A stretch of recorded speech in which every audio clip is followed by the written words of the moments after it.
दोस्तों नमस्कार। हमारी एक डील हुई थी ईयू के साथ, जिसको कहा गया मदर ऑफ ऑल डील्स। फिर जब अमेरिका के साथ डील हुई तो उसको कहा गया कि फादर ऑफ ऑल डील्स। अब एक हमारी मदर ऑफ ऑल डील्स हो रही है डिफेंस के ऊपर, वो हो रही है फ्रांस के साथ।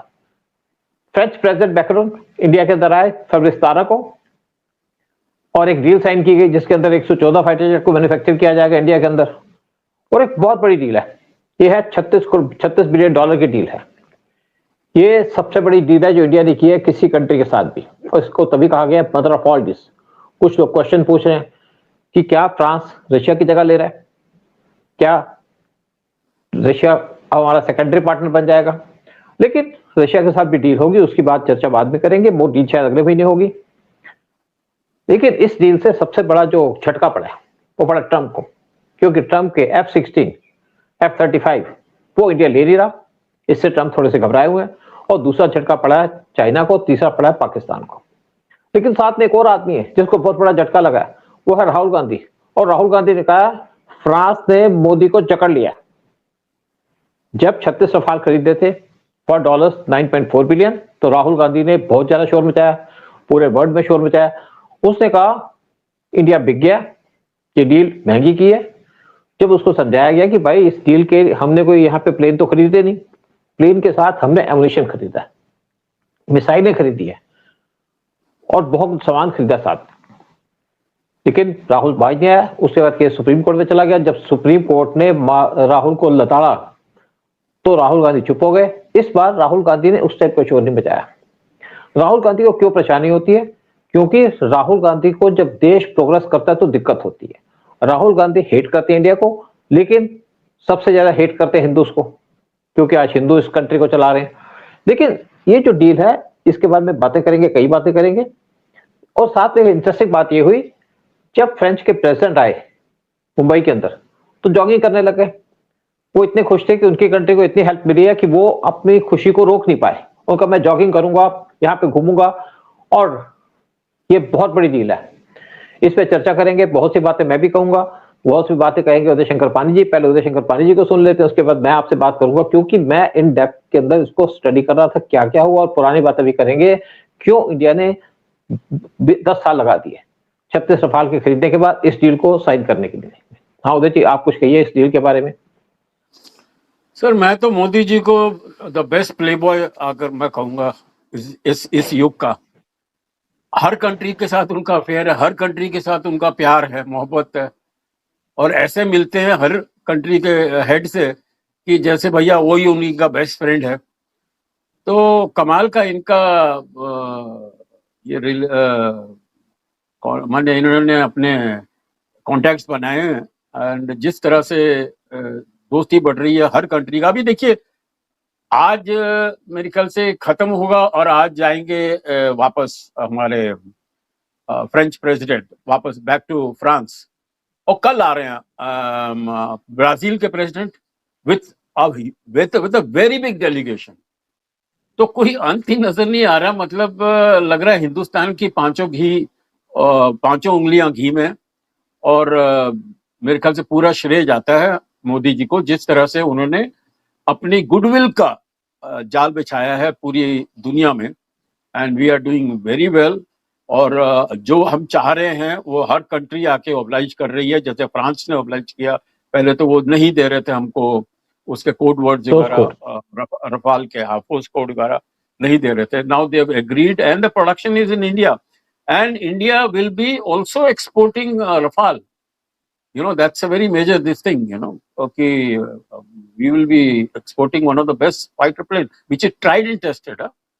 ये नहीं कि कोई आपका रिस्क फैक्टर है इसके साथ, रफाल के साथ। It's a tried and tested, is one of the best. और मेन सर, आप ये क्यों इतना टाइम वेस्ट करते हो राहुल के पीछे? सर वो तो कोई सीरियसली लेता नहीं उसको। बचपना उस आदमी के अंदर जाके। उनके क्या है, मेन है कि जो कांग्रेस की रीत चली आई है सबसे शुरू से, वो सर देश को लूटने की। अब उनको किसी को उदय आप इसको बचपना कहो, मैं सोचता हूँ कि बहुत बड़ा कॉन्स्पिरेटर है। ये देश को नुकसान पहुंचाना चाहता है, देश की प्रोग्रेस को देख नहीं पाता। बचपना होता तो अलग बात थी, हम इग्नोर कर देते। लेकिन लीडर ऑफ अपोजिशन है, इंपॉर्टेंट आदमी है। चलो मैं थोड़ी सी बात करता हूँ, फिर आप इस पर बात करना। ये जो 114 प्लेन है, इसमें से 18 प्लेन इंडिया को डिलीवर किए जाएंगे फ्लाई इन कंडीशन के अंदर। और ये जो प्लेन्स होंगे वो होंगे F3 वर्जन। जो हमने 36 रफाल लिए थे उनका भी वर्जन था F3, जो हमने परचेज किए थे फ्रांस से 2016 में। और उस जो ये प्लेन है इनको मैन्युफैक्चर किया जाएगा इंडिया के अंदर और किया जाएगा नागपुर के अंदर महाराष्ट्र में। और ये जो प्लेन बनाए जाएंगे वो होंगे F4 वर्जन और उसके बाद F5 वर्जन के प्लेन भी बनाए जाएंगे यहाँ पे। और ये प्लेन के खरीदने के टाइम में बहुत साल लग गया, क्योंकि बहुत से इश्यूज थे। पहले हम सोच रहे थे कि हम कई कंट्री को बुला करके बात करेंगे, लेकिन पीएम मोदी से पहले 36 प्लेन तो खरीद चुके थे, लेकिन इसी चक्कर में बहुत टाइम लग गया। फिर अल्टीमेटली आपके मिनिस्ट्री ऑफ डिफेंस, हमारी एयरफोर्स ने कहा कि हमें गवर्नमेंट टू गवर्नमेंट कंटेक्ट करिए और हमें रफाल ही चाहिए, क्योंकि उससे क्या होता है कि हमारे पास पहले रफाल है, हमारे पायलट्स को रफाल या फ्रेंच प्लेन उड़ाने की आदत है, जैसे मिराज भी हमारे पास थे, तो हमारे पायलट को डाइवर्सिफिकेशन नहीं करनी पड़ी। एक तरफ हमारे पास रशिया के इक्विपमेंट आ रहे हैं, एक तरफ आ रहे फ्रांस के, तो हमारे पायलट्स को भी चिंता नहीं होगी। और साथ में क्या है कि वो हमको इसका कोड नहीं दे रहे, सोर्स कोड नहीं दे रहे फ्रांस कि हम कोड नहीं देंगे आपको। इंडिया ने कहा आप कोड नहीं दोगे तो कोई बात नहीं, हम नहीं लेंगे, हम तो रशिया से Su-57 ले लेंगे। तो अल्टीमेटली ये भी कहा गया कि आपसे हम 114 प्लेन ले रहे हैं, 36 ले चुके हैं, 26 का ऑर्डर हमने दिया है रफाल का, तो आप हमको कोड दीजिएगा, क्योंकि हम इसके अंदर अपने मिसाइलों को लगाना चाहते हैं। तो फ्रांस ने इंडिया को फाइनली कोड दे दिया, वो शेयर कर दिया सोर्स कोड, और साथ में भी कहा कि प्लेन इंडिया के अंदर बनेंगे। तो ये बन रहे हैं नागपुर के अंदर, वहां पे फैक्ट्री लगाई जाएगी, उसकी प्रोडक्शन 2027-28 में स्टार्ट हो जाएगी। तब तक हमें 18 प्लेन मिल जाएंगे। और ये जो इस टाइम पे डील हुई है, ये उस टाइम पे हुई है जब यहाँ पे अपकमिंग AI की समिट हो रही है दिल्ली के अंदर, और मैक्रोन भी वहां पे पार्टिसिपेट करने के लिए, आपने जैसे कहा ब्राजील के प्रेसिडेंट भी आ रहे हैं, 20 हेड्स ऑफ स्टेट आ रहे हैं यहाँ पे। और इसके अंदर जो प्लेन लिए बनाए जाएंगे वो होंगे 88 सिंगल सीट और 26 होंगे ट्विन सीट ट्रेनर वेरिएंट, यानी कि ट्रेनर भी प्लेन भी यहाँ पे होंगे। और ये जो 76-24 का जो एक इनका जो स्प्लिट है, वो इनकी बैलेंस्ड अप्रोच है कि यहाँ पे प्लेन चलते रहेंगे, उसके बाद प्लेन बनेंगे, उसके बाद इनका ट्रेनिंग भी देते रहेंगे पायलट को, ताकि इनके पायलट्स को भी दिक्कत ना हो। जो सिंगल सीट का रफाल है वो इंडिया के एयर स्पिरिट को दिखाएगा, और जिस तरीके इसकी 5 से 6 स्क्वाड्रन ज्वाइन करेंगे हमारे एयरफोर्स को, साथ में हमारे जो ट्रेनिंग के प्लेन्स होंगे उससे हमारे पायलट्स को रेगुलरली ट्रेनिंग दी जाएगी।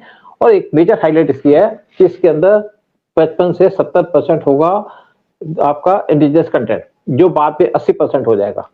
फिर इसकी मेंटेनेंस भी इंडिया के अंदर की जाएगी, रिपेयर की जाएगी, और हमारी फैसिलिटी भी इंडिया के अंदर बनाई जाएगी, जिसकी वजह से हमें फ्रांस या किसी कंट्री में डिपेंड नहीं करना पड़ेगा कि आप आइए और हमारी मदद कीजिएगा।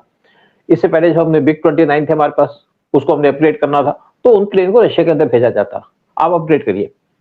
इवन जो बिग 2000 थे, जो आप मिराज थे, उनको भी अपग्रेड किया था इंडिया ने। लेकिन जो बिग थे 21, जो उसको बिस्वर में कन्वर्ट किया गया, तो उसको भी रशिया भेजा जाता था। अब अगर हमें उसको अपग्रेड करना होगा तो इंडिया के अंदर भी करेंगे, जैसे हमने Su-30 लिए 270 रशिया से, उसके बाद उसको अपग्रेड चल रहा है, अभी भी उसका अपग्रेडेशन चल रहा है, क्योंकि टाइम चेंज हो गया, आपका रडार सिस्टम चेंज हो गया, फिर एक बैटल जो लड़ी जाती है वो सिस्टम चेंज हो गया, तो इनको अपग्रेड किया जा रहा है टू 4.5 जनरेशन, क्योंकि हमारे पास 270 प्लेन है, बैकबोन है इस टाइम पे हमारी एयरफोर्स की। और इसके साथ साथ जब इंडिया के अंदर मैन्युफैक्चर किए जाएंगे और सोर्स कोड दिया जाएगा, तो इसकी कम्बैट कंट्रोल हमारे पास होगा, इसकी इंटीग्रेशन इंटेलिजेंस वेपन सिस्टम की और सेंसर्स की जब वो लगाए जाएंगे तो हम खुद लगा पाएंगे, और साथ में इलेक्ट्रॉनिक वारफेयर सिस्टम वो कभी चाहेंगे तो चेंज कर सकेंगे। इसके साथ साथ चाइना और पाकिस्तान को इससे बहुत बड़ा झटका लगा हुआ, और मीडिया रिपोर्ट के माने तो इंडिया रफाल से 31 और रफाल लेना चाहता है। वो रफाल एम 26 हमने लिए थे इनसे, रफाल एम 31 और लेना चाहता है इंडिया से, यानी कि अब इंडिया इनसे लेगा एक हिसाब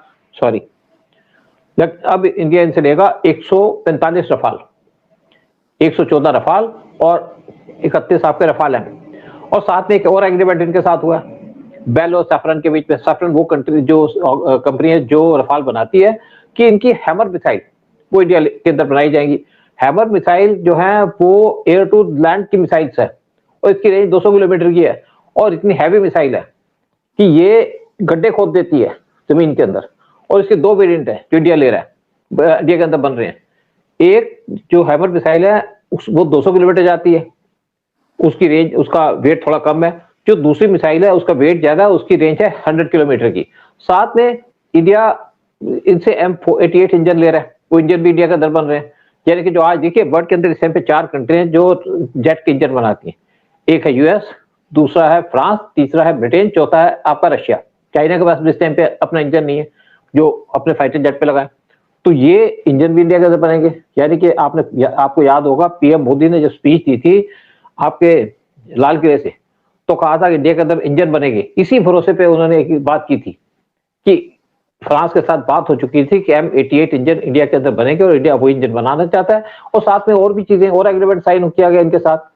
ये एग्रीमेंट है $36 बिलियन का। एक दूसरा एग्रीमेंट साथ में वो किया गया, इंडिया के अंदर 276 हेलीकॉप्टर बनाए जाएंगे, साथ में ये नेवी के लिए भी और आर्मी के लिए भी, और साथ में यहाँ पे पूरा सर्विलेंस का काम किया जाएगा।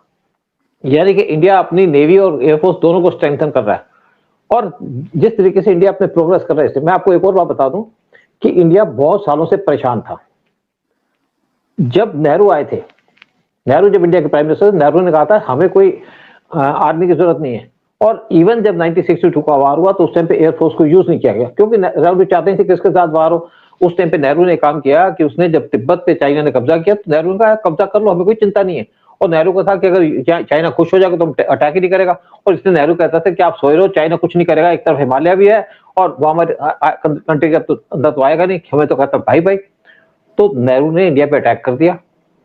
जब यहाँ पे पिटाई हो गई तो नेहरू जी गए उस टाइम पे यूएस के पास कि आप हमें प्लेन दे दो, लेटेस्ट प्लेन दे दो। तो अमेरिका ने हमारा मजाक उड़ाया, कहते आपके जो प्लेन्स रखे हैं वो नुमाइश में रखने काबिल है, क्योंकि हमारे पास छोटे छोटे प्लेन थे जो रात को भी नहीं उड़ सकते थे। तो यहाँ पे वापस आ गए भाग करके नेहरू जी। तो और साथ में क्या था कि जब पाकिस्तान की तरफ से उनको झटका तो था कि पाकिस्तान अटैक करेगा, तो जब अयूब खान पाकिस्तान के प्राइम मिनिस्टर प्रेसिडेंट बने तो नेहरू ने उनके साथ एग्रीमेंट किया। वो था इंडस वैली का जो एग्रीमेंट था, यानी कि जो आपका वाटर है इंडस से, उसको बांट दिया। 80% उनको पानी दे दिया, 20% अपने पास रख लिया। उनका जो हमने पानी दे दिया, अब पाकिस्तान अटैक नहीं करेगा। पाकिस्तान ने फिर भी हमारे पे अटैक कर दिया 1965 में।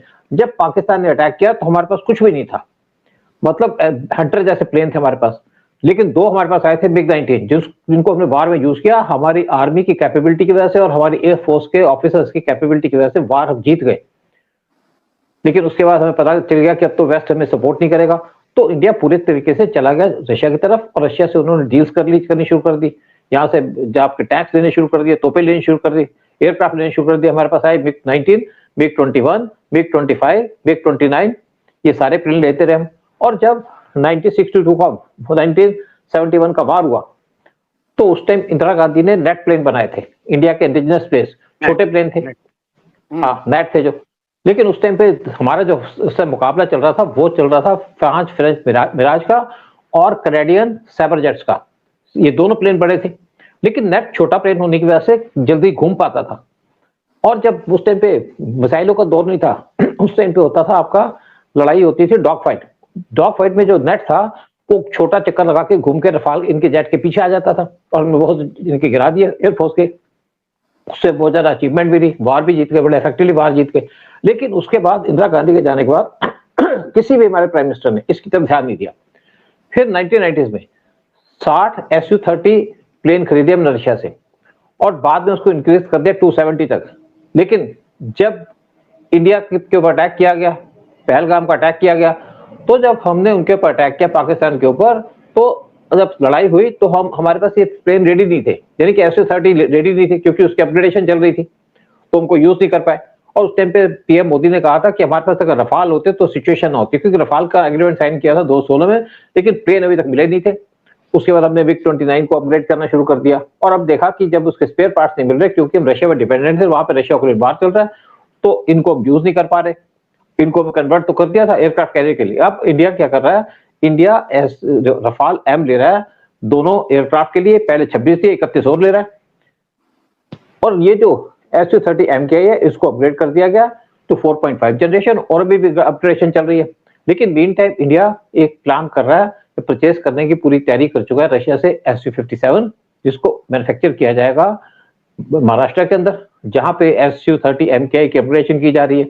लेकिन वहां से भी रशिया में हमें कह दिया कि आपको हम ट्रांसफर टेक्नोलॉजी भी देंगे, सोर्स कोड भी देंगे, इंडिया के अंदर मैन्युफैक्चर किया जाएगा, अगर यहाँ पे रिपेयर करनी है तो भी कर दीजिएगा। लेकिन जब पहले टाइम में कोई प्लेन लेते थे तो हम जो भी मिलता था ले लेते थे, कबाड़ भी ले लेते थे, क्योंकि उस टाइम पे हमारे पास कोई मिसाइल नहीं थी। लेकिन आज इंडिया अपने रडार बना रहा है, हमारे पास अपनी मिसाइल्स हैं जो प्लेन्स में लगाते हैं, इसीलिए हम कहते हैं कि सोर्स कोड भी दो, मेंटेनेंस का भी दो और मैन्युफैक्चरिंग का भी दो, ताकि हम कहें कि हमारा जैसे आत्मनिर्भर भारत की बात करते हैं पीएम मोदी कि प्लेन इंडिया में बनेगा तो हमें स्पेयर पार्ट की जरूरत पड़ेगी तो हमें किसी को भागना नहीं पड़ेगा, मिसाइल की जरूरत पड़ेगी तो मिसाइल भी हमारे पास होगी, और अगर हमें जरूरत पड़ेगी कि इसके अंदर कुछ और मॉडिफिकेशन करनी है तो खुद कर पाएंगे। तो आज इंडिया अपने आप को मैन्युफैक्चरिंग हब बना रहा है और अपने आप को स्ट्रेंथन करने की कोशिश कर रहा है। कुछ आप कहिए, फिर आप मैं बात करता हूँ कुछ आगे भी। नहीं, आई थिंक बहुत अच्छी इंफॉर्मेशन दे दी इस प्रोग्राम के लिए आपने। बट सर एक ही बात यहाँ कहूंगा कि मैं कि मोदी जी का ये होता है कि 10 अगर दिमाग में बातें चल रही हैं इनकी, 10 अचीवमेंट भी होती है इनकी, ये पब्लिक को एक ही बताते हैं, 9 छुपा के रखते हैं। बिल्कुल ठीक बात। जो AI का जो यहाँ पर बहुत बड़ा एक अधिवेशन हो रहा है हिंदुस्तान में, उसका भी मेन न्यूज आर्मी के अंदर, और जो हमारा एक कवच बनाया उन्होंने दिल्ली को, क्योंकि एक्चुअली दिल्ली को मतलब दिल्ली को सिक्योर करने के लिए ड्रोन सिस्टम बना के रखा है, उसकी तैयारी चल रही है, 2035 तक तैयार हो जाएगा दिल्ली और एनसीआर को प्रोटेक्शन के लिए। बहुत काम किए जा रहे हैं। मोदी साहब जिस तरीके से लगे आप सोच ही नहीं सकते। डिफेंस को भी देख रहे हैं, इकोनॉमी को भी देख रहे हैं, फॉरेन रिलेशंस को भी देख रहे हैं, फिर जो इंडिया के अंदर गड़बड़ होती है वो भी देख रहे हैं, फिर राहुल गांधी को भी देखना पड़ता है इनको। जो आदमी यहाँ पे बार बार पंगे लेता है, कुछ ना कुछ गड़बड़ करने की कोशिश करता है। लेकिन कुछ भी बात कहिए, जिस तरीके से हमारा देश इस टाइम पे प्रोग्रेस कर रहा है, जिस तरीके से अपनी डिफेंसेस को स्ट्रॉन्ग कर रहे हैं, जिस तरीके से इकोनॉमी को स्ट्रॉन्ग कर रहे हैं, इंडिया सुपर पावर बनेगा आज नहीं तो कल, कल नहीं तो परसों। और अगर मोदी जैसा लीडर हमें मिलेगा तो इन चीजों में कोई दिक्कत नहीं होगी, कोई प्रॉब्लम नहीं होगी। और इसी पे हम प्रोग्राम को खत्म करते हैं और आपसे रिक्वेस्ट करते हैं चैनल को सब्सक्राइब कीजिएगा, वीडियो को शेयर कीजिएगा, और आपकी कोई इन्फॉर्मेशन हो, आपको लगता है कि इंडिया क्या करना चाहिए बताइएगा ताकि हम उसको भी डिस्कस कर सके। जय हिंद, जय भारत। जय हिंद, जय भारत, वंदे मातरम।